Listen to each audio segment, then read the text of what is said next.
दोस्तों 16 अक्टूबर की प्रथम पाली का जो आपका एग्जाम हुआ है यूपी ट्रिपल एससी पैट का, उसका सॉल्यूशन लेकर के हम आपके बीच हाजिर हैं। और इसमें हम सबसे शुरुआत में हल करेंगे सामान्य ज्ञान के प्रश्न, उसके बाद आपको गणित और अन्य पार्ट का सॉल्यूशन भी दे दिया जाएगा। तो सभी लोगों से रिक्वेस्ट है हाथ जोड़ करके कि सभी लोग वीडियो को लाइक करें और अपना कमेंट्स जरूर दें। पहला क्वेश्चन है मेरी बुकलेट के अनुसार, उस जंगल का नाम बताइए जिसे पृथ्वी ग्रह के फेफड़े के रूप में जाना जाता है। आंसर होगा डी, अमेजन वर्षा वन। अगला क्वेश्चन है स्थिरता के साथ विकास के उद्देश्य से निम्न में से कौन सी पंचवर्षीय योजना शुरू की गई थी। सही आंसर होगा डी ऑप्शन, तृतीय पंचवर्षीय योजना। अगला जो क्वेश्चन है निम्न में से किसमें व्यक्तियों या व्यक्तियों के समूह के स्वामित्व वाले व्यवसाय शामिल हैं। सही जो आंसर होगा इसके लिए होगा यहाँ पर इनमें से कोई नहीं या फिर निजी क्षेत्र। अगला क्वेश्चन है और इसमें पूछा गया है निम्न में से किसे भारत की हरित क्रांति के जनक के रूप में जाना जाता है। सही आंसर होगा MS स्वामीनाथन। अगले क्वेश्चन में पूछा गया है किस अधिनियम ने बैंकों के राष्ट्रीयकरण के लिए शर्तें निर्धारित की। बैंकिंग विनियमन अधिनियम, डी ऑप्शन सही आंसर होगा। 1991 में आर्थिक नीति NEP के तहत उदारीकरण और निजीकरण की पहल का प्राथमिक परिणाम निम्न में से कौन सा था। सही आंसर होगा वैश्वीकरण, डी ऑप्शन। सातवां क्वेश्चन है संसदीय प्रणाली में कार्यपालिका किसके प्रति उत्तरदायी होती है। तो सही जो आंसर होगा इसके लिए वो होगा आपका यहाँ पर सी ऑप्शन, इनमें से कोई नहीं। अगले क्वेश्चन को पढ़ते हैं कौन सी भारतीय संविधान की मुख्य विशेषता नहीं है। तो इसका जो सही आंसर होगा वो देखेगा ये होगा भारतीय संविधान के लिए DPSP राज्य के नीति निर्देशक तत्व सिद्धांत किस संविधान से प्रेरित हैं। सही आंसर होगा आयरलैंड। भारतीय संविधान के अनुच्छेद 19 में कौन सा अधिकार शामिल है। यहाँ पर होगा वाक और अभिव्यक्ति की स्वतंत्रता का अधिकार। अगला क्वेश्चन पूछा गया है यहाँ पर पायरिया निम्न में से किसका रोग है। तो पायरिया जो लगता है वो मसूड़ों में लगता है, यहाँ पर आपका राइट आंसर हो जाएगा। एक क्वेश्चन और पूछा गया है फ्लोएम एक ऊतक है निम्न में से किस में पाया जाता है। तो ये पौधों में पाया जाता है। भारत की पंचायती राज व्यवस्था निम्न में से कितने स्तर की है। तो ये है आपकी 3 स्तर की। एक हॉर्स पावर लगभग कितने वोट के बराबर होती है। तो बड़ा आसान क्वेश्चन है, 746 वोट। कौन सी एक रासायनिक अभिक्रिया नहीं है। सही आंसर होगा यहाँ पर थर्ड क्वेश्चन, पानी का भाप में रूपांतरण। दोस्तों सभी लोग रिक्वेस्ट है कि यहाँ पर वीडियो को लाइक कर दें और अपनी प्रतिक्रिया जरूर दें ताकि हमें हौसला मिले। 19 का कितना प्रतिशत, 7.6 है। तो 40% इसके लिए सही आंसर होगा।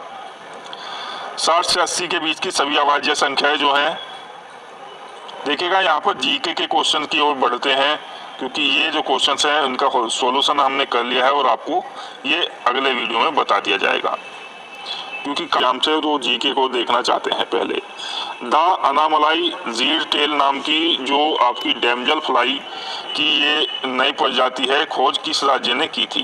केरल इसके लिए राइट आंसर होगा। गोपी ने विवेक से कहा, इस तरीके का क्वेश्चन है। ब्लड रिलेशन का आपको नेक्स्ट वीडियो में इसका हल मिल जाएगा। यहाँ से चलते हैं जीके की ओर। महाराष्ट्र में स्थित औरंगाबाद का नया नाम क्या है। तो ये है आपका संभाजी नगर। ओलंपिक विज्ञान और किस देश के सर्वदलीय संसदीय समूह को आयुर्वेद रत्न पुरस्कार से सम्मानित किया गया। यूनाइटेड किंगडम, ए ऑप्शन सही होगा।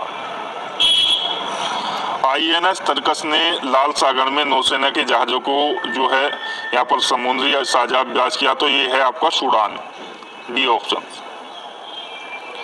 जागृति किस क्षेत्र में संबंधित शुभंकर है। तो ये है आपका देखिएगा यहाँ पर उपभोक्ता जागरूकता। 42वां, निम्न में से किस कंपनी ने जुलाई 2022 में भारतीय खिलाड़ियों के प्रदर्शन को बढ़ाने के लिए भारतीय ओलंपिक संघ IOC के साथ दीर्घकालिक साझेदारी की? तो सही जो आंसर होगा Reliance industries limited. Tata power solar ने किस राज्य में भारत की सबसे बड़ी फ्लोटिंग सौर ऊर्जा परियोजना का शुरुआत की? तो केरल इसके लिए सही आंसर होगा। हिमाचल प्रदेश ने 21 दिवसीय संयुक्त अभ्यास वज्र प्रहार 2022 किन देशों के बीच हुआ? सही आंसर होगा भारत और अमेरिका। नेक्स्ट क्वेश्चन से पूछा गया है, निम्न में से कौन सी इजराइल की राजधानी है? सही जो आंसर होगा जेरूसलेम। डाक कर्मयोगी पोर्टल का उद्देश्य क्या है? लगभग 4 लाख ग्रामीण डाक सेवकों की क्षमताओं में वृद्धि।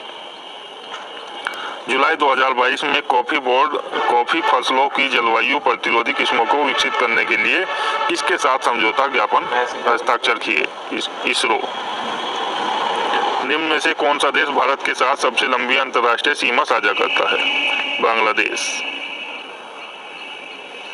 निम्न में से किसे भारत का स्कॉटलैंड भी कहा जाता है? तो सही आंसर वो होगा कुर्ग। कला मथुरा में आपको जो है स्टेसिलिंग की पारंपरिक कला क्या है? यहाँ पर है आपकी लघु कला। निम्न में से 2014 में बनाया गया भारत का 29वां राज्य कौन सा है? तेलंगाना सही आंसर होगा। किस राज्य में विधान परिषद है? कुछ राज्य दिए गए हैं, तो सही आंसर जो होगा उनमें होगा कर्नाटक। किस दिन को भारतीय वायुसेना दिवस के रूप में मनाया जाता है? तो यहाँ पर जो होगा आपका चौथा ऑप्शन होगा 8 अक्टूबर। वॉलीबॉल किस देश का राष्ट्रीय खेल है? यह आपका नेपाल का। The story of my experience with truth किसके द्वारा लिखी गई थी? महात्मा गांधी की प्रसिद्ध पुस्तक है। जलवायु मंडल में ग्रीन हाउस गैसों के अधिकांश उत्सर्जित से अवशोषित करती हैं, तो निचले वायुमंडल को गर्म करती है। पराबैंगनी किरणें इसके लिए सही आंसर हो जाएगा।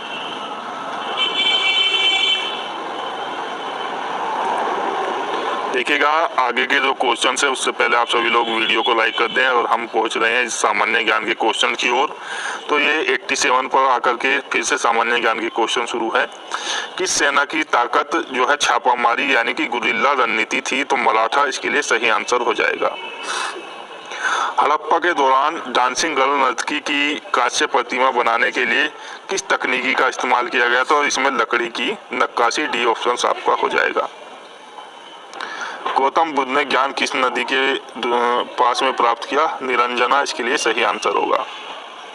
हर्षवर्धन के शासनकाल के दौरान निम्न में से एक राजधानी थी जो थानेश्वर से स्थानांतरित की गई? कन्नौज। अगला क्वेश्चन है, ब्रिटिश ने कंपनी किस भाषा को भारतीय समाज में प्रस्तुत करने की उत्सुकता दिखाई? तो सही आंसर होगा अंग्रेजी। पूर्ण स्वराज की मांग करने वाले प्रथम कार्यकर्ता का नाम लिखिए? बाल गंगाधर तिलक। किसे स्वदेशी आंदोलन का प्रमुख कारण माना जाता है? तो इसमें होगा कलकत्ता नियम अधिनियम 1899 सेकंड ऑप्शन। दोस्तों यदि कोई क्वेश्चन में आपको डाउट लगता है तो अपनी प्रतिक्रिया कमेंट्स के माध्यम से जरूर दें, और वीडियो को लाइक और शेयर जरूर करें। खिलाफत मुद्दे को उठाने के महात्मा गांधी के निर्णय के पीछे मुख्य कारण क्या था? इसके लिए सही जो आंसर हो जाएगा वो होगा हिंदुओं और मुसलमानों के बीच अधिक एकता लाने के लिए। ब्रिटिश सरकार अधिनियम 1935 के प्रावधानों में ब्रिटिश सरकार का अंतिम अधिकार का एक उदाहरण कौन सा था? तो इसमें सेकंड ऑप्शन होगा प्रांतीय स्तर पर दैत्य शासन का उन्मूलन।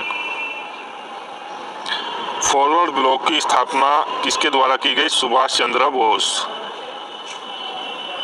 अगला क्वेश्चन से, कौन जनसंख्या परिवर्तन का घटक नहीं है? पहला ही ऑप्शन होगा रुग्णता। लक्षद्वीप की राजधानी जो है कवरत्ती, पहला ऑप्शन आपका बिल्कुल सही होगा। भारत में किस स्थान पर दिन और रात के तापमान में व्यापक अंतर पाया जाता है? तो यहाँ पर है आपका मरुस्थल यानी कि ए ऑप्शन थार का मरुस्थल। अंतिम क्वेश्चन है दोस्तों, रिक्वेस्ट आपसे है कि चैनल को सब्सक्राइब कर करके वीडियो को लाइक